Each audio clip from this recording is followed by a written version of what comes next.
ابتدا ہے رب جلیل کے بابرکت نام یا اللہ سے جو ہماری شعرت سے زیادہ قریب ہے۔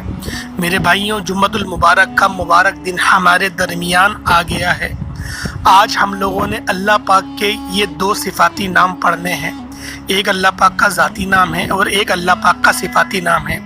اس ناموں کو اگر آپ لوگ جمعۃ المبارک کی نماز کے بعد پڑھ لیتے ہیں تو انشاءاللہ آپ کی زندگی میں تمام پریشانیاں حل ہو جائیں گی، کیونکہ میرے بھائیوں ہر پریشانی اللہ کے ذکر سے ہی حل ہوتی ہے۔ اللہ کا ذکر کرنے سے ہمارے دلوں کو سکون پہنچتا ہے۔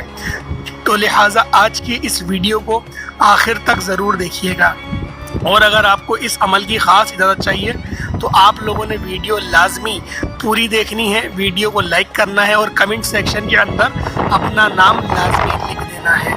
تو میرے بھائیوں، آج کا عمل کیا ہے؟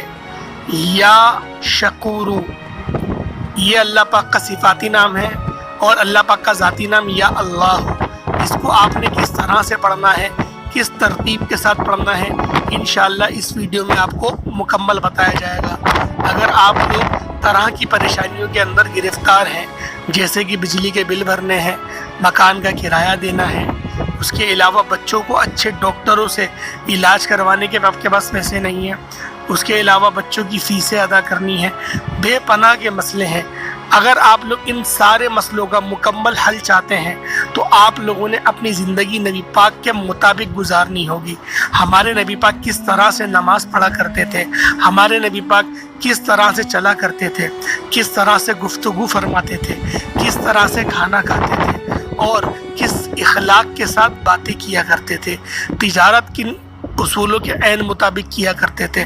اگر ہم لوگ اپنی زندگی کو نبی پاک کے اصولوں کے عین مطابق بنا لیں تو میرے بھائیوں ہماری زندگی کے اندر کوئی مسئلہ رہے گا ہی نہیں۔ اللہ پاک ہر مسئلے کو اپنے حبیب کی بہت ہی پیاری سنتوں کے عوض ہماری ہر پریشانی کو دور فرما دے گا، ہمارے قلب کو استقامت عطا کرے گا، ہمارے ارادے کو تقویت بخشے گا اور ہمارے روزی روزگار میں بھی برکتیں عطا کرے گا۔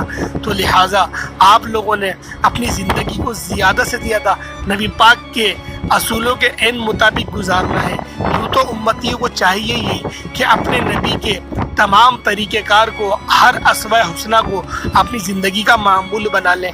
تو لہٰذا آپ لوگوں نے جمعے کے دن خصوصی طور پر انتظام کرنا ہے۔ خصوصی کا مطلب یہ ہوتا ہے کہ نہا دھو کے جس طرح سے آپ لوگ تیار ہوتے ہیں، عطر لگاتے ہیں اور مسجد میں جلدی جا کے بیٹھتے ہیں اور امام کا خطبہ سنتے ہیں، اس کا بیان سنتے ہیں، پھر آپ لوگ جماعت کے ساتھ نماز ادا کرتے ہیں، اس کے بعد جو مبارک دعا ہوتی ہے اس میں بھی شرکت کرتے ہیں، اس کے بعد آپ لوگوں نے اس عمل کو کر لینا ہے۔ یعنی کہ جمعے کی پوری نماز پڑھنے کے بعد، کچھ بھائیوں کی جمعے کی نماز بھی رہ جاتی ہے تو آپ لوگ عصر کی نماز کے بعد بھی کر سکتے ہیں، لیکن جو خواتین ہوتی ہیں وہ تو جمعے کی نماز نہیں پڑھتی تو لہٰذا وہ ظہر کی نماز کے بعد ہی پڑھیں گی۔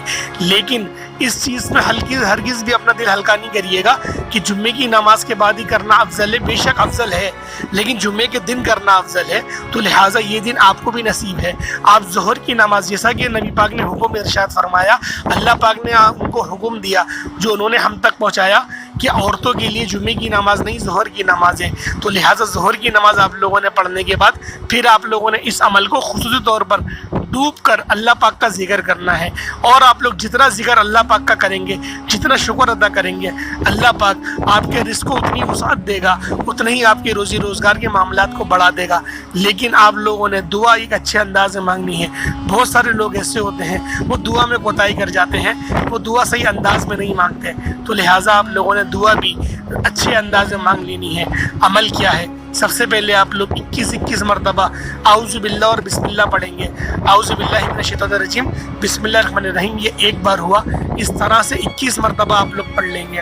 اس کے بعد نبی پاک صلی اللہ علیہ وآلہ وسلم کی ذات پاک پہ 3 بار درود ابراہیمی پڑھ لیں، کم از کم 3 بار، زیادہ سے زیادہ آپ لوگ 5 بار، 7 بار، 11 بار بھی پڑھ سکتے ہیں، یہ آپ کی اپنی طاقت کے اوپر ہے۔ لیکن کم سے کم 3 بار پڑھنا ہے، 3 سے کم نہیں پڑھیے گا۔ آپ لوگ چھوٹا درود بھی پڑھ سکتے ہیں۔ اس کے بعد آپ لوگوں نے ایک پوری تسبیح استغفر اللہ کی پڑھنی ہے، یعنی کہ اپنے توبہ، اپنے گناہوں کی توبہ کرنی ہے اللہ پاک سے۔ جب آپ لوگ استغفر اللہ کی تسبیح پڑھ لیں گے تو انشاءاللہ اللہ پاک آپ کو گناہوں سے پاک فرما دے گا۔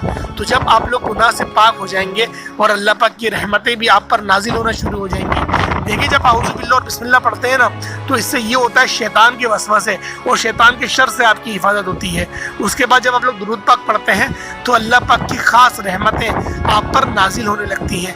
اس کے بعد جب آپ لوگ استغفار پڑھتے ہیں تو اللہ پاک آپ کے گناہوں کو نیکیوں سے تبدیل فرما دیتا ہے۔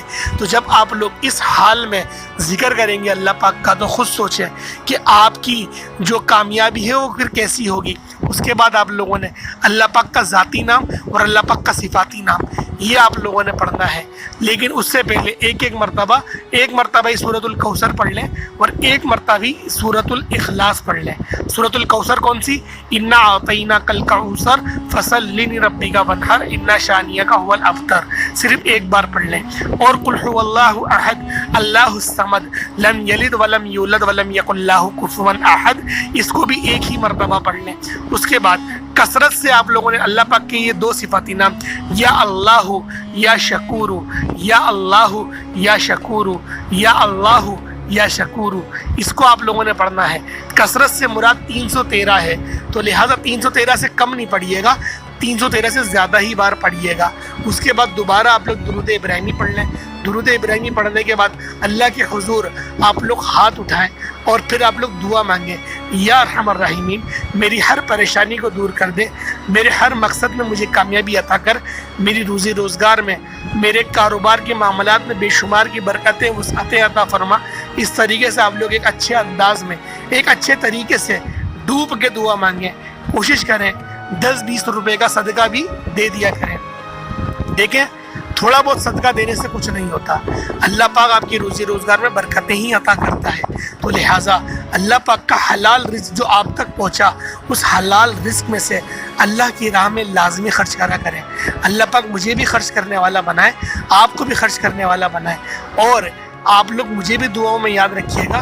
انشاءاللہ میں بھی آپ لوگوں کو اپنی ہر نماز میں، ہر دعا میں یاد رکھتا ہوں۔ تو لہٰذا آپ لوگوں نے اس عمل کو خاص طریقے سے کرنا ہے، خصوصی طریقے سے کرنا ہے، اور آپ لوگوں نے دعا اچھے انداز میں مانگنی ہے، اور اس عمل کو لازمی دوسروں کے ساتھ صدقہ جاریہ کی نیت سے شیئر کریں، کیونکہ آپ لوگ دوسروں کے لیے جب آسانی فرمائیں گے تو اللہ پاک لازمی وہ آپ کے لیے بھی آسانی فرمائے گا۔ کیونکہ میرے بھائیوں ہوتا یہی ہے، اللہ پاک جو آپ کے لیے، آپ اپنے بندوں کے لیے سوچتے ہیں، اللہ پاک وہی آپ کے لیے سوچ دے گا۔ تو لہٰذا آپ لوگ پہلے دعا اپنے لیے نہیں، اب نبی پاک کی امت کے لیے مانگیں، اللہ کے بندوں کے لیے دعا مانگیں، اپنی حاجت کو آپ لوگ اینڈ میں مانگیں۔ یہ دعا مانگنے کا ایک خاص طریقہ ہے، یہ دعا مانگنے کا اچھا طریقہ ہے۔ تو لہٰذا امید کرتا ہوں آج کی ویڈیو آپ کو اچھی لگی ہوگی۔ ویڈیو اچھی لگی ہے ویڈیو کو لائک کریں، اگر آپ لوگ ہمارے چینل پر نئے ہیں چینل کو ضرور سبسکرائب کریں، بیل آئیکن پہ پریس کریں۔ انشاءاللہ آج کے لیے اتنا ہی، پھر ہماری اگلی ویڈیو میں ملاقات ہوگی، تب تک کے لیے ہمیں اجازت دیں۔ السلام علیکم ورحمۃ اللہ وبرکاتہ۔